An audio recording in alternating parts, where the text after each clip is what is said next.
সবাইকে শুভেচ্ছা ও ভালোবাসা জানিয়ে আমি আফতাব হালদার আজ শুরু করছি বিদেশের খবর। চরম নৈরাজ্যের রাজনৈতিক প্রতিহিংসার, সংখ্যালঘু নির্যাতন, অস্থিরতার সুযোগে খুনোখুনি ও লুটরাজ চলছে বাংলাদেশে। হামলা চলছে ধর্মীয় স্থানেও। এই হিংসার হাত থেকে রেহাই পাচ্ছে না খ্যাতনামা শিল্পী থেকে শুরু করে অভিনেতা বিশিষ্ট জনেরাও। অত্যাচারের শিকার হয়ে আতঙ্কে ঘর ছাড়ছেন বহু মানুষজন। সীমান্তে কাঁটাতারের ওপারে রাতারাত্রি ভিড় জমছে লাখো লাখো মানুষের। প্রাণে বাঁচতে ভারতে ঢুকে পড়তে চাইছেন কাতারে কাতারে বাংলাদেশি নাগরিক।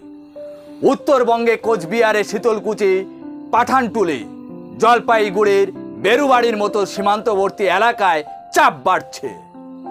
দক্ষিণবঙ্গে বিভিন্ন জায়গাতেও কার্যত একই পরিস্থিতি দেখা দিচ্ছে। কিন্তু এবার আর 1971 সালের মতো দরজা আর খুলছে না নয়াদিল্লি।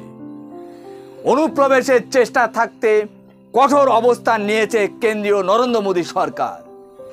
সরকারি একটি সূত্র থেকে খবর পেয়েছি, তৎকালীন পূর্ব পাকিস্তান অর্থাৎ এখন যেটা বাংলাদেশ নামে পরিচিত, সেখান থেকে প্রায় 60 লক্ষ উদ্বাস্তু মানুষ চলে এসেছিল আমাদের পশ্চিমবঙ্গে।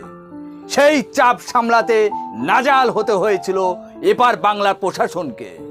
তবে এবার আর শরণার্থীদের চাপ যতই আসুক না কেন, তার দরজা খুলছে না ভারত সহ বাংলা। তাই সর্বদা সতর্ক করা হয়েছে সীমান্ত রক্ষী বাহিনীকে অর্থাৎ বিএসএফকে। পাশাপাশি পরিস্থিতির দিকে কড়া নজর রাখতে একটি কমিটি গঠন করেছে ভারত সরকার।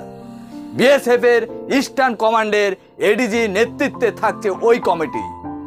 বাংলাদেশে বর্তমান অবস্থার কথা মাথায় রেখে ইন্দ্র বাংলাদেশের সীমান্তে পরিস্থিতির নজর রাখতে মোদী সরকার একটা কমিটি গঠন করেছে। ওই কমিটি বাংলাদেশ কর্তৃপক্ষের সঙ্গে নিয়মিত যোগাযোগ রাখবে। ভারতে ঢোকার লক্ষ্যে ওপারে কাঁটাতারের থেকে 400 মিটার দূরে এসে জড়ো হন কয়েক লক্ষ মানুষ। মনে হয় সেই 1971 সালের ঘটনা আবার পুনরাবৃত্তি হলো।